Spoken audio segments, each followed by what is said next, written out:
بسم الله الرحمن الرحيم. عن أبي الدرداء رضي الله تعالى عنه قال قال رسول الله صلى الله تعالى عليه وسلم أكثر الصلاة علي يوم الجمعة فإنه مشهود تشهده الملائكة. رواہ ابن ماجہ۔ نبی کریم صلی اللہ علیہ وسلم نے ارشاد فرمایا، تم لوگ جمعہ کے دن میرے اوپر کثرت سے درود پڑھا کرو، اس لیے کہ جمعہ کے دن فرشتے حاضر ہوتے ہیں۔ پھر فرمایا وَإِنَّ أَحَدًا لَّن يُصَلِّيَ عَلَيَّ إِلَّا عُرِضَتْ عَلَيَّ صَلَاتُهُ حَتَّى يَفْرُغَ مِنْهَا، اور جو شخص بھی مجھ پہ درود پڑھتا ہے اس کا درود اس کے فارغ ہوتے ہی مجھ پر پیش کیا جاتا ہے۔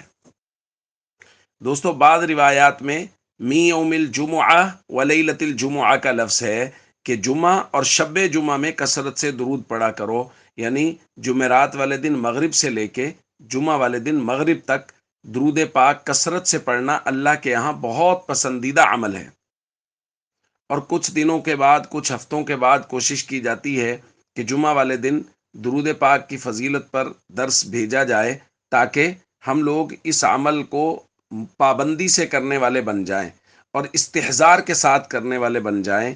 اس لیے عام دنوں میں بھی درود پاک کا باقاعدہ معمول رہنا چاہیے، اور اس کے فضائل ہم پہلے ذکر بھی کر چکے ہیں، لیکن شب جمعہ اور جمعہ والے دن باقاعدہ کثرت کے ساتھ درود پاک پڑھنے کا حکم ہے، اس لیے ہمیں اس حکم پر عمل کرنا چاہیے۔ السلام علیکم ورحمۃ اللہ وبرکاتہ۔